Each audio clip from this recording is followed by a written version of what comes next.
Do you copy, Josh? Over. The ISS is currently flying over the Atlantic Ocean. This contact will be performed using the Amateur Radio Telebridge Network. Josh will be talking to students at schools in 8 countries of the Caribbean and Central America. These students sent questions related to disaster and natural hazard monitoring, such as hurricanes, volcano eruptions, tsunamis, coastal erosions, and climate change. Okay, I am calling now.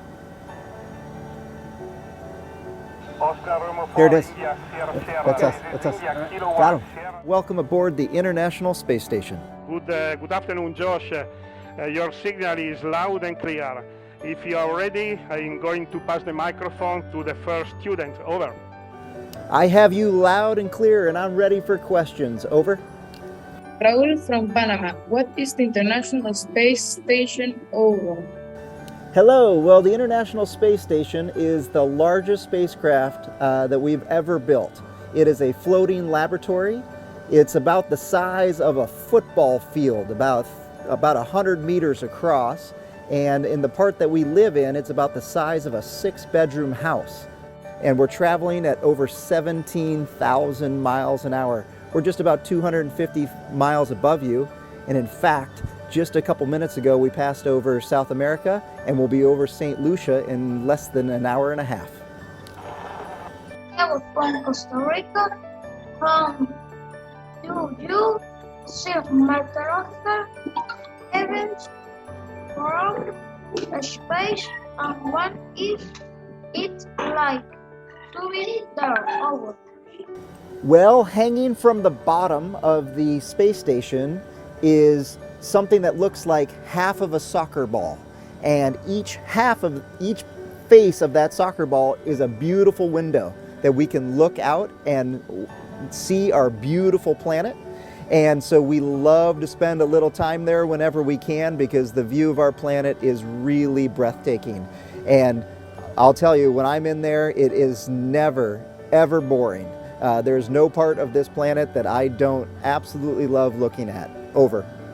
Willow from Antigua and Barbuda. If a hurricane is happening, can you see it in space? Over. In fact, we can see hurricanes from space. We are only 250 miles above you and racing around the planet. So we can see these big storms. We can see them from the cupola. We can take high resolution photography, and we can see when they're coming. Lucia from the Dominican Republic. How long did you study to become an astronaut? Over. Hello, Lucia.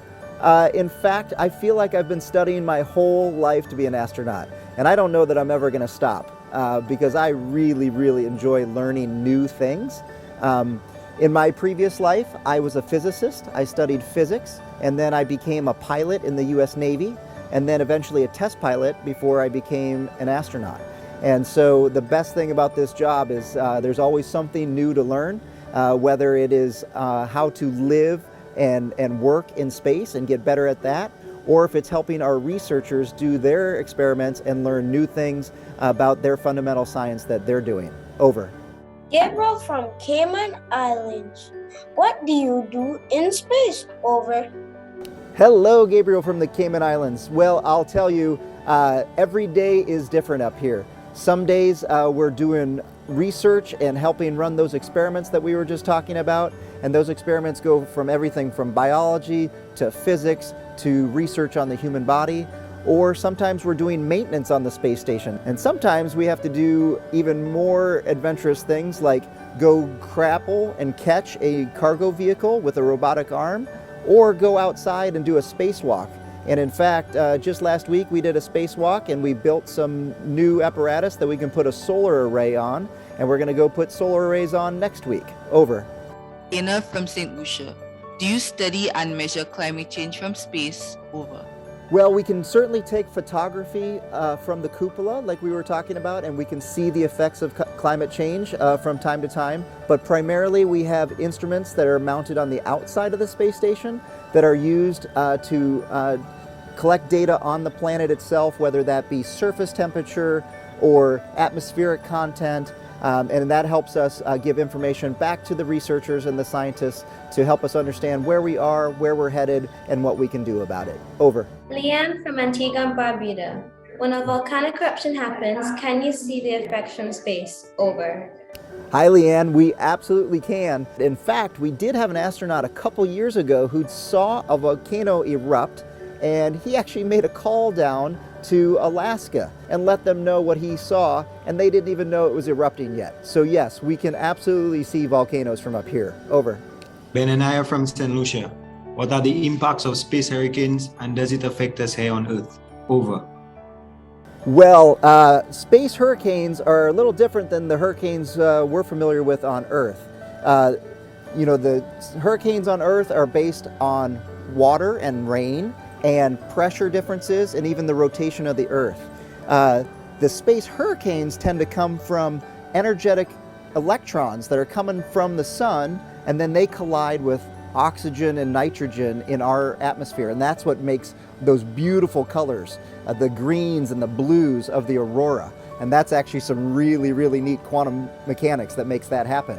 And sometimes, very rarely, but sometimes the magnetic field of the Earth is such that it actually makes a swirl of that aurora and makes it look like a hurricane.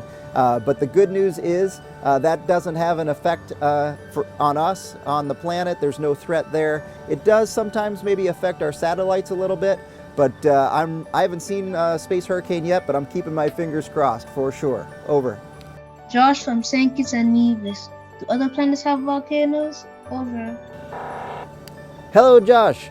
Yes, there are other planets with volcanoes. We see a lot of old dead volcanoes around the solar system. In fact, I think it's just Earth and maybe Jupiter's moon Io that have active volcanoes right now. We think that there might be some on Venus and maybe on another one of Jupiter's moons, Europa, but we're not quite sure. But yes, there are definitely volcanoes throughout the solar system. Over. Nicole from Costa Rica. When does the Sahara approach the Atlantic Ocean? Over. We haven't seen it yet because that tends to happen in the middle of the summer, but I'll keep an eye out for it. Over. Christian from Panama. What does the moon look like up close? Over. Great question. If you go Google it, there are some incredible images of the moon that we've taken just this week. Those pictures are breathtaking. Over. On behalf of Hayam from Trinidad and Tobago, what can I do to make sea levels stop rising? Over. I think you just did it. I think the very first thing we need to do is ask what we can do.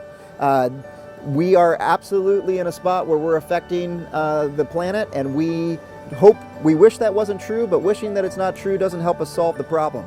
So I think that humans are smart enough and resourceful enough to fix it, and if we're all together, we can actually solve this very hard problem. Over. We have a loss of signal. Ladies and gentlemen, we've just shared a moment in history. Ciao, ciao from Italy. Thank you. Bye. That we can